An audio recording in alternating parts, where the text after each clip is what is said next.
এমনি তো অবশ্য মাইক্রোফোনটা শোনা যাচ্ছে। ওকে যদি একটু সভাপতি পারমিশন দেন, আমার মনে হয় সংক্ষেপে কথা বলবো, তবে দাঁড়িয়ে কথা বলার চেষ্টা করি, এটা মনে হয় ভালো আর কি।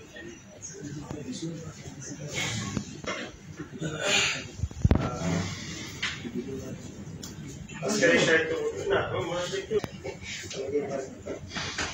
যাই হোক, আলোচনায় মানুষ কম হলেও সেটাকে আমরা না ভাবি, এবং হ্যাঁ ভালো হতো আজকে যে প্রেক্ষাপট, কারণ স্বাভাবিকভাবেই আমাদেরকে বুঝতে হবে। আমি নিজেও যখন সে বলাবে যে এটাকে কি বলা থাকে এখন যে কন্টিনেন্টাল, ওখান থেকে হেঁটে করে রওনা হলাম, আর কিছু করার ছিল না।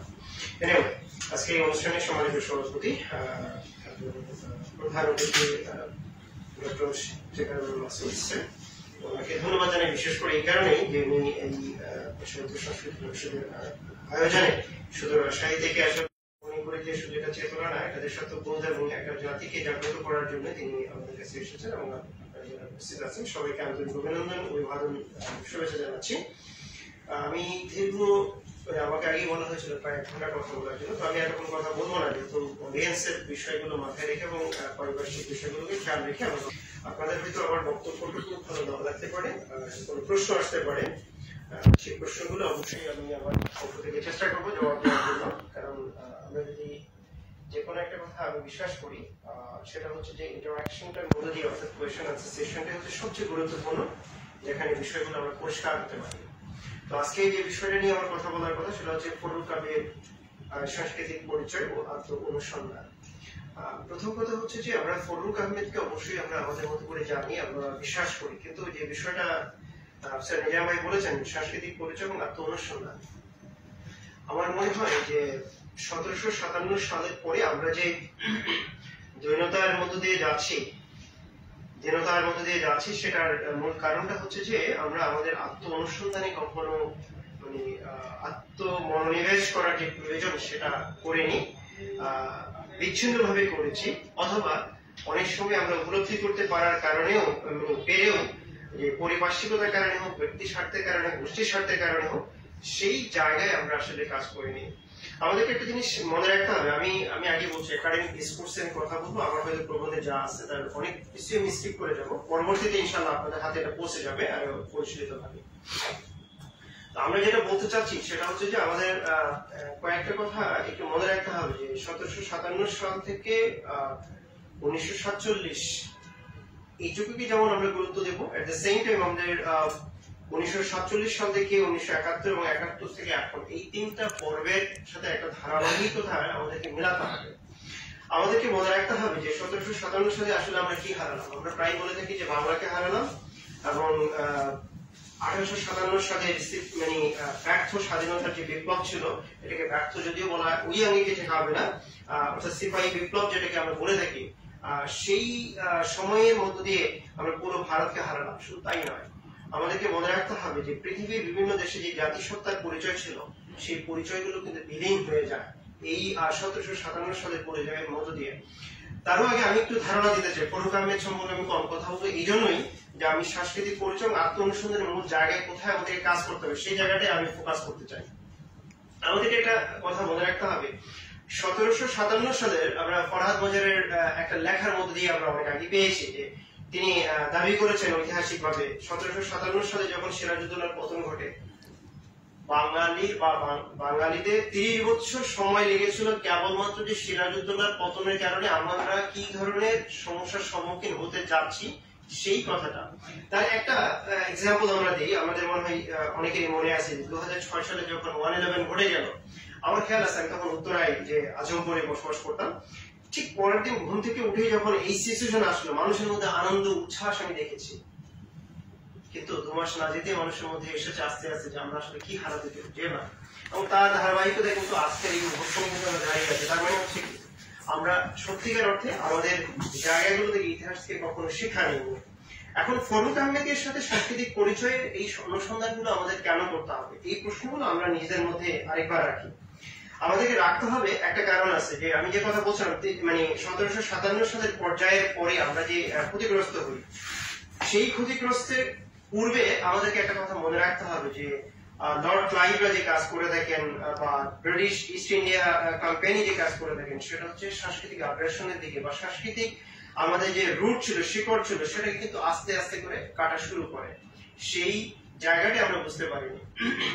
আপনাদের একটা কথা মনে করে দিই যে আমি এটা শেষ পর্যায়ে ছিল, সেটাকে শুরুতেই মানে এই প্রশ্নের অবতারণা করতে গিয়ে আমি বলছি, আমরা পয়লা বৈশাখে যে মঙ্গল শোভাযাত্রার বিরুদ্ধে কথা বলি, সাংস্কৃতিক অনুষ্ঠান করার বিপক্ষে কথা বলি, এটা যেমন যথার্থতা আছে, আবার এট দ্য সেম টাইম আমি নিজেকে গত কয়েকদিন ধরে বারবার প্রশ্ন করছিলাম যে এই বৈশাখকে নিয়ে কাজী নজরুল ইসলাম কিন্তু কবিতা রচনা করেছেন। এই বৈশাখকে নিয়ে যে বৈশাখ নামের যে ফরুক আহমেদের আমরা একটা কবিতা খুঁজে পাই এবং চেতনার কথা খুঁজে পাই, তাহলে আমরা কি আসলে এখন যে বিরোধিতা করছি সেটা কি বুঝে শুনে বিরোধিতা করছি না অন্য কোনো কারণ আছে বা সাংস্কৃতিক যে বিষয়টা আছে সেই জায়গাটা আমরা ধরতে হবে।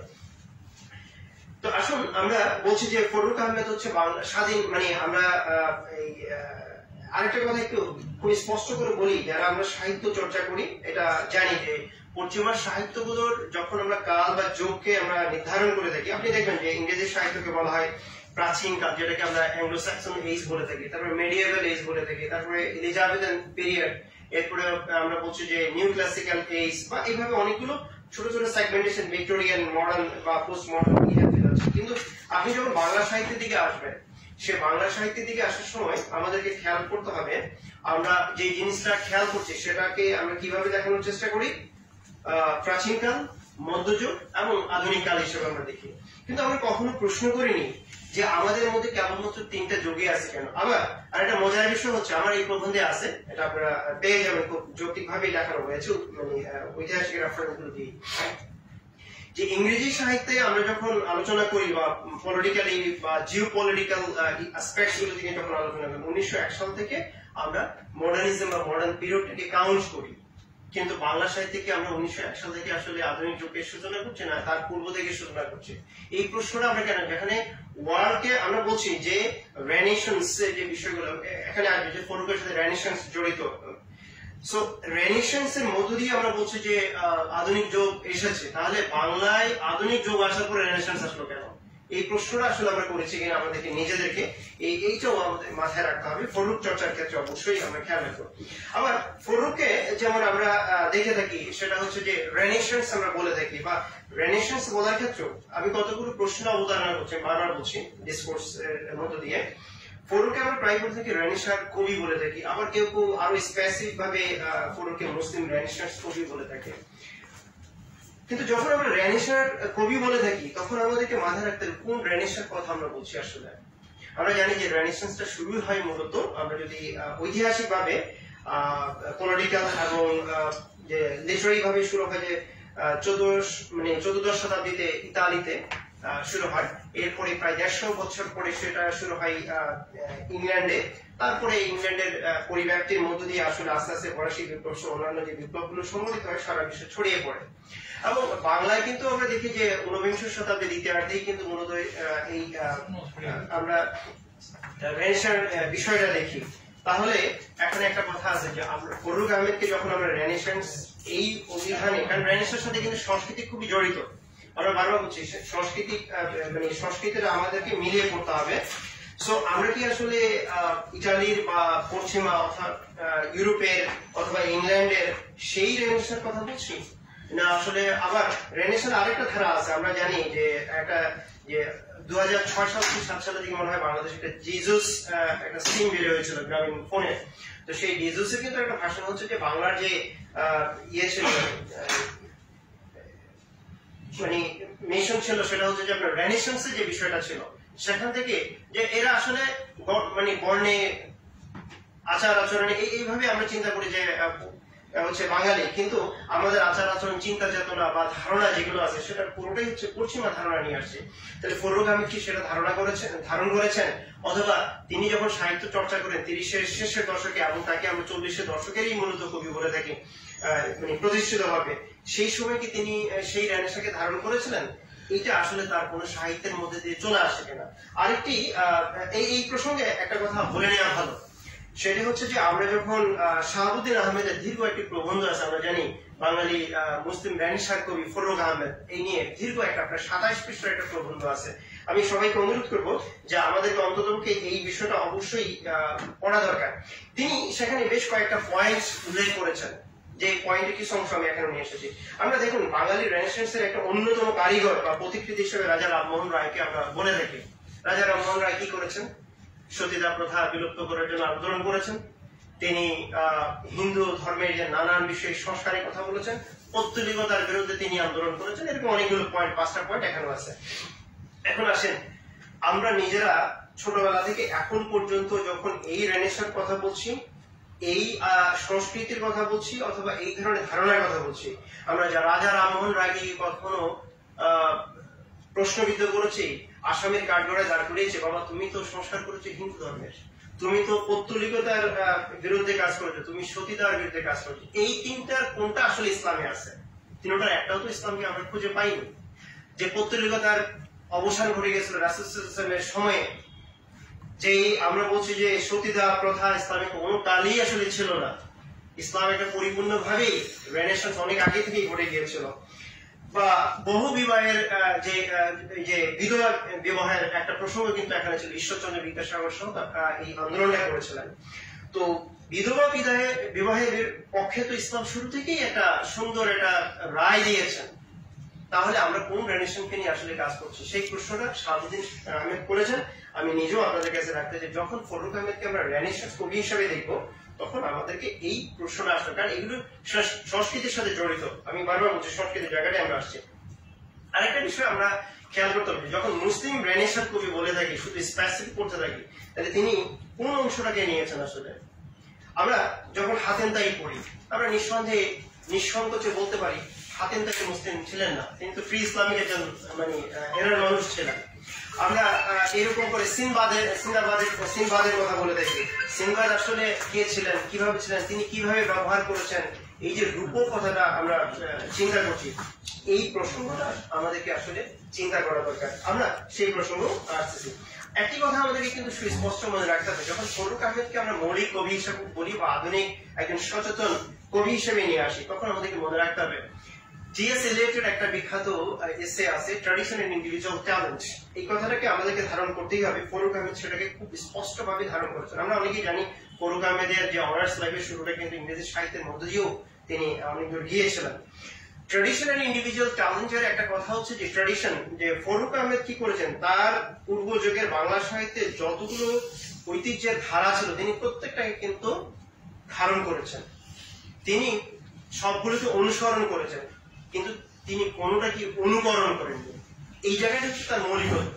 কারণ মনে রাখতে হবে, বিশ্ব সাহিত্যে সকল বড় বড় কবি এবং সাহিত্যিক যদি হতে হয়, শুধু এই টি.এস. এলিয়ট না, ম্যাথু আর্নল্ডের একটা কথা আছে যে আপনাকে ক্লাসিস্টোন দিয়ে, অর্থাৎ কি পূর্ববর্তী যতজন ক্লাসিক সাহিত্যিক আছেন, আপনি যে জনরা নিয়ে লিখতে চাইবেন, সেই জনরা তাই সেই সমস্ত সাহিত্যিকদের বিষয়গুলো আপনারা ধারণ করেছেন কিনা সেটা আপনাকে আসতে হবে।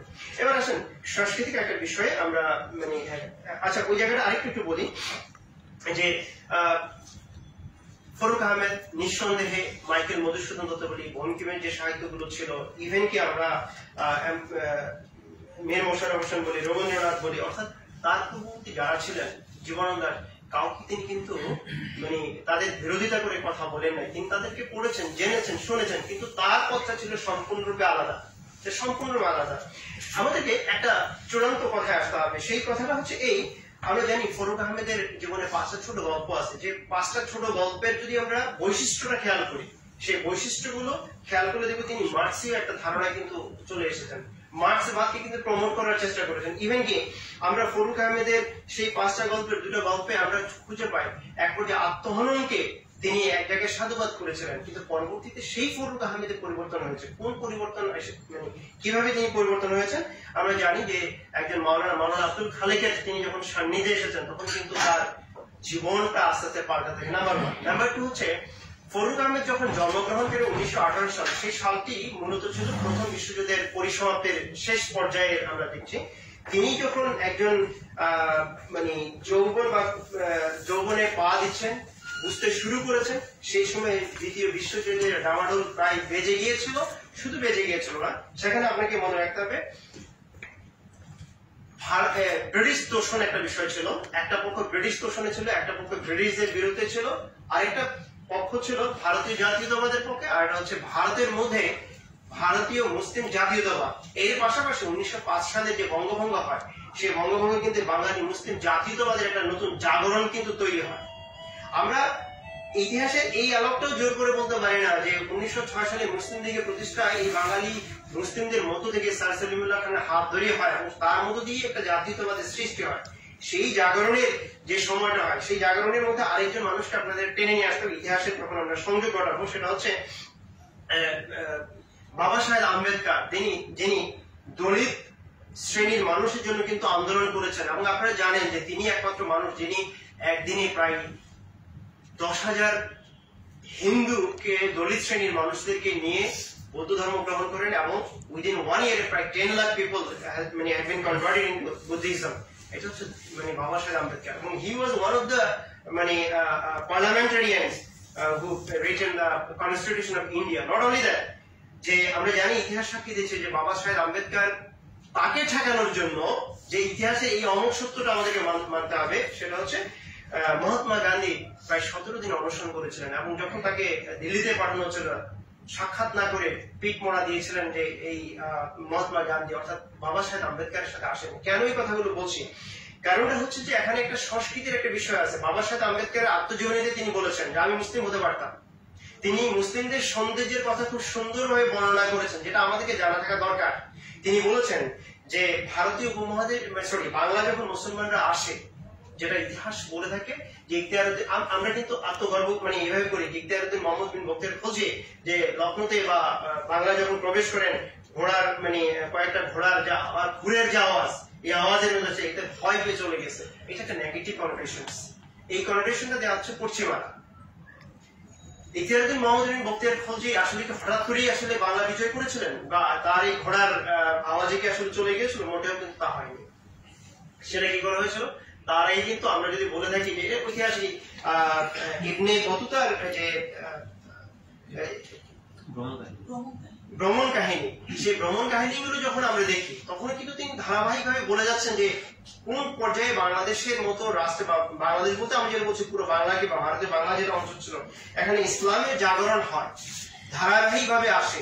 সেই ধারাবাহিকতার ফলে আপনাদেরকে মধ্যে সেন পাল বংশ, যেগুলো আমরা পাল সেন বংশের কথা যদি আসি, একটা জায়গায় আমাদেরকে এই সাংস্কৃতিক জায়গায় আসতে হবে। বুদ্ধিজম আমরা যেটা চর্যাপদ বলে থাকি, যেহেতু সাহিত্যের রচনা এটা আমি জানি, চর্যাপদ এটা একটা সহজে গান বলা হয়।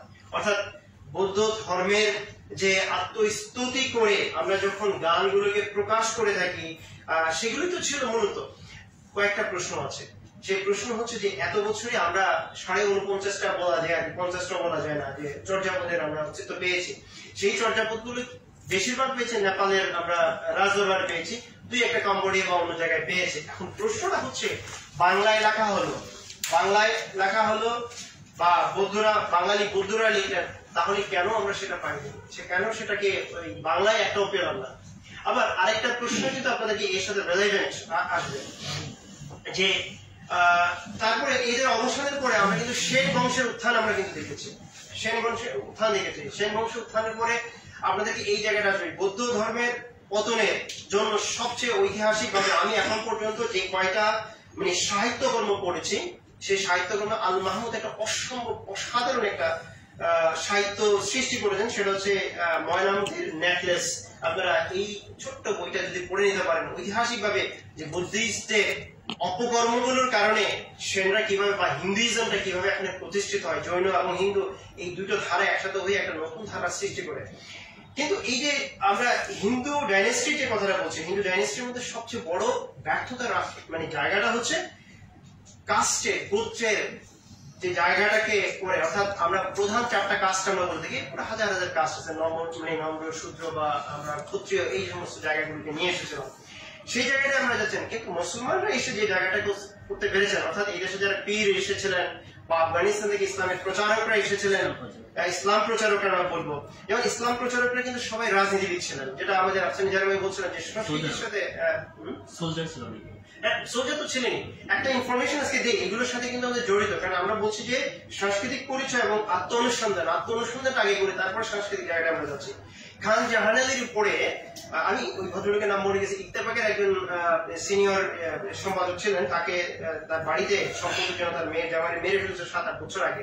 তার একটা বই আছে, তিনি একটা কথা চমৎকার ভাবে লিখেছিলেন, বলছে খান জাহান আলী তিনি হচ্ছেন এই যে আমরা চিটং ট্রাঙ্ক রোড যেটাকে বলে থাকি, খুলনা থেকে ট্রাঙ্ক রোড যেটা আছে, বলছে এটা খান জাহান আলী তৈরি।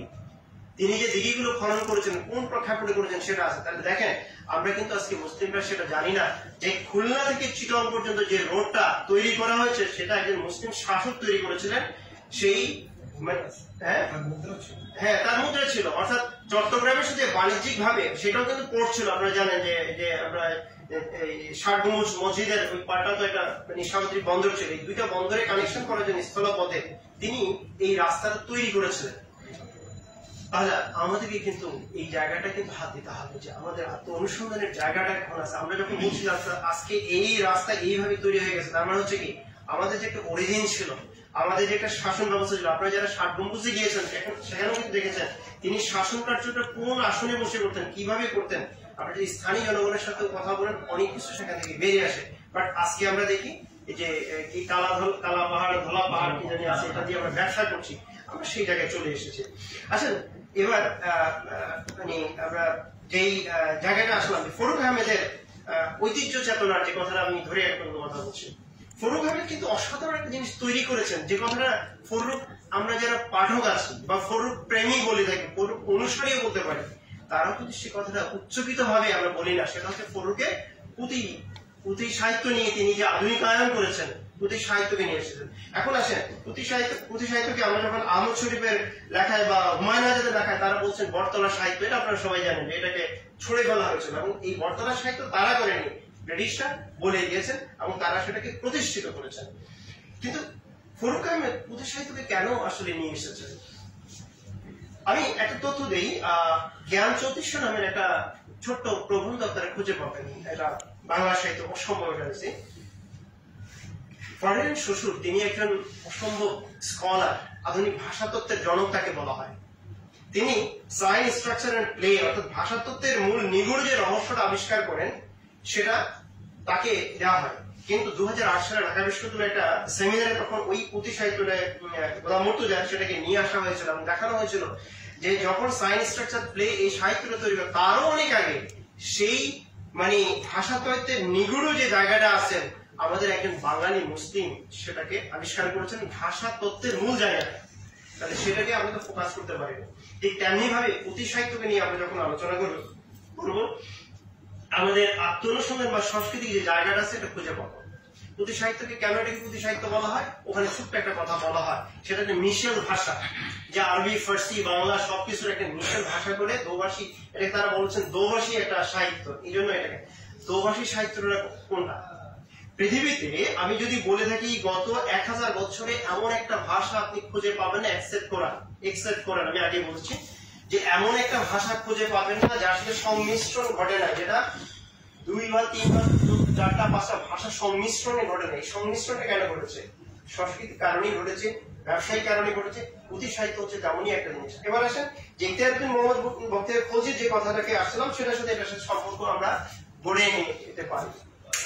যে আপনারা জানেন যে যদি পশ্চিমাদের একটা কথা বড় ধরনের বলে থাকি, যদি ধরি সেটা হচ্ছে 1201 সাল থেকে 1350 সাল পর্যন্ত কি বলা হয়, বাংলা সাহিত্যের একটা অন্ধকার যুগ বলা হয়। ডক্টর মোহাম্মদ শহীদুল্লাহ চেষ্টা করেছিলেন, আব্দুল করিম সাহিত্য বিশারদের ওনারও কিছু কিছু লেখা আমরা এই জিনিসগুলো খুঁজে পাই, সেটা হচ্ছে এটাকে অন্ধকার যুগ বলা যাবে না। সেই সময় কিন্তু সাহিত্যের অস্তিত্ব ছিল। সমস্যাটা হচ্ছে কোথায়, কেন আমরা সেটাকে আমরা বিচ্ছিন্নভাবে ধরে নিয়ে আসতেছি? সেই জায়গাটা হচ্ছে যে মুসলিমদের আগমনের কারণে মুসলমানরা নতুন ভাবে একটা সাংস্কৃতিক জাগরণ তৈরি করার চেষ্টা করেছে, তাদের পরিচয়টাকে সবার সামনে তুলে ধরার জন্য। সেই জায়গাটাকে, সেই 150 বছরের ইতিহাসটাকে যদি ইতিহাস থেকে বাদ দিয়ে দেওয়া যায় তাহলে ইংরেজদের এবং ইংরেজদের যে দোসর ছিল, ইংরেজদের দোসর তৎকালীন হিন্দু জমিদাররা যারা তাদেরকে পা চেটে ধরেছিল, তারা আস্তে আস্তে করে যাদের যে মানে মনোভাবটা ছিল সেটাকে সুন্দরভাবে তারা প্রতিষ্ঠিত করতে পারবে, এরকম একটা মনোভাব নেই। তারা কিন্তু সেই জায়গাটাকে ইতিহাসকে অন্ধকার যুগ করেছে। এবং মজার বিষয় হচ্ছে আমরাও যারা যে প্রকৃত অর্থে সংস্কৃতির কথা বলে থাকি তারাও সেই জায়গাটাকে অন্ধকার যুগ হিসেবে চিনবে। মাহমুদুর রহমানের ভাষায় আমি হলে যে মাহমুদুর রহমান কিন্তু আমাকে যেমন একটা জিনিস শিখিয়েছেন, যে জায়গাটা প্রশ্ন করেন মানে সন্দেহমূলক তিনি সেই লেখাটা লিখে সাথে কিন্তু একটা কোয়েশ্চেন মার্ক করে রাখতেন, ব্র্যাকেট আপনারা হয়তো খেয়াল করেছেন। অথবা তার আগে তিনি একটা শব্দ ব্যবহার করতেন তথাকথিত। সেই তথাকথিত অথবা প্রশ্ন এই জাতীয় শব্দগুলো আমাদেরকে রাখতে হবে। এবার আসুন আমরা তুর্কি মানে এই বিষয়গুলো আমাদের চলে এসেছে। মুসলমানদের একটা অসম্ভব মানে জায়গা ছিল। আমরা আহমদ শরীফকে দেখেন, আহমদ শরীফ আমরা পড়তে চাই না, হ্যাঁ আমি কোটেশনটা যেমন আহমদ শরীফকে পড়তে চাই না। আমি যখন এই প্রবন্ধটা তৈরি করি আমার একটু মানে জাস্ট ইচ্ছা লাগলো আহমদ শরীফ কিভাবে বাঙালি মুসলমানদেরকে দেখান বা মুসলমানদের বাংলা বিজয়কে দেখান। তিনি সেই জায়গায় বলছেন স্পষ্ট করে তার লেখাগুলোতে আছে যে তিনি বলছেন যে মুসলমানরা এই দেশে কোনোভাবে ভয় ভীতি প্রদর্শন করে বা জোর করে অথবা মানে রক্তপাত করে দখল করেননি। তারা এসেছেন মানুষের হৃদয়কে জয় করে। জয়টা কিভাবে করেছেন? কারণ ইসলাম ধর্মের প্রথম যে জায়গাটা হচ্ছে সেটা হচ্ছে কি ধনী গরিব মনিব শিক্ষিত অশিক্ষিত সবাই কিন্তু আমরা একটা জায়গায় কিন্তু মানুষ হিসেবে নিয়ে এসেছি, অর্থাৎ শ্রেণী বিভাজন যেটা উচ্চ শ্রেণী নিম্ন শ্রেণী এই বিভাজনটাতে আমরা রাখতে মানে করিনি।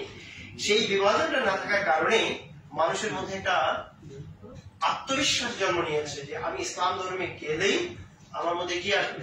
এবং সেই জিনিসটা কিন্তু ইখতিয়ারউদ্দিন মোহাম্মদ বিন বখতিয়ার খলজি কিন্তু তৈরি করেননি।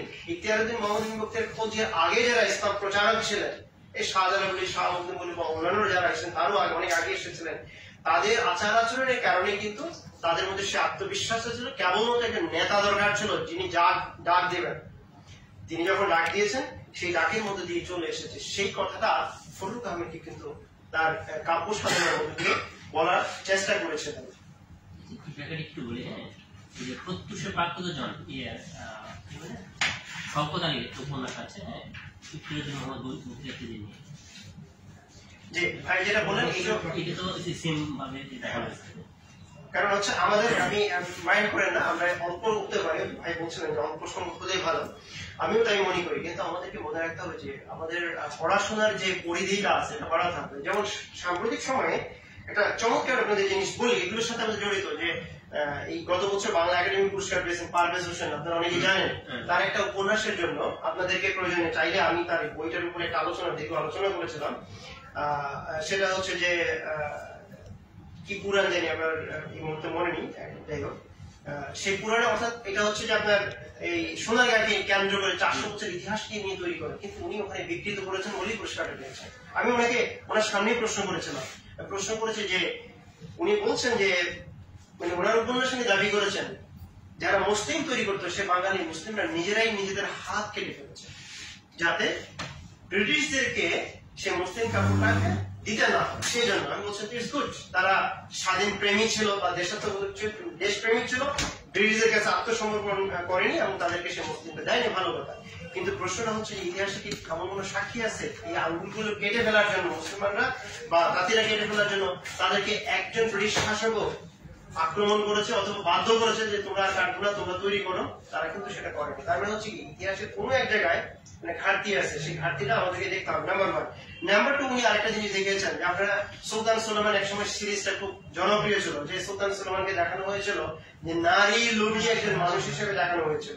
ঠিক তেমনি ভাবে সেই পারভেজ সাহেব ওনার উপন্যাসে উনি দেখিয়েছেন যে পারমহীরা যারা ছিল তারাও মানে এক্সট্রা ম্যারিটাল যে রিলেশনশিপের মধ্যে জড়িয়ে থাকতো, যার কারণেই আমাদের এই দুর্দশা তৈরি হয়েছে, যেটা আসলে ঐতিহাসিকভাবে সত্য কিনা আমাদেরকে যাচাই করাটা খুবই জরুরি দরকার। আসলে আমি সংক্ষিপ্ত দিকে যাব। আমরা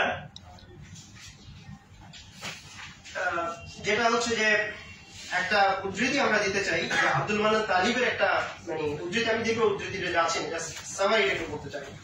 তিনি বলেছেন যে বাঙালি মুসলমানদের ইতিহাসের চর্চাটা কেন করা দরকার, কেন লিপিবদ্ধ হওয়া দরকার, সেই প্রসঙ্গে তিনি অনেকগুলো কথা বলেছেন। একটা কথা হচ্ছে তিনি বলছেন সংস্কৃতি মানে জাতি রাষ্ট্র, প্রথম কথা হচ্ছে তার মূল যেটা কথা হচ্ছে জাতি আসলে আমরা কোনটাকে বলবো। আমরা বলছি আমরা বাঙালি জাতি, যেমন আমরা এখানে বলছি আমরা বাঙালি জাতি, আসলে কি আমরা বাঙালি জাতি?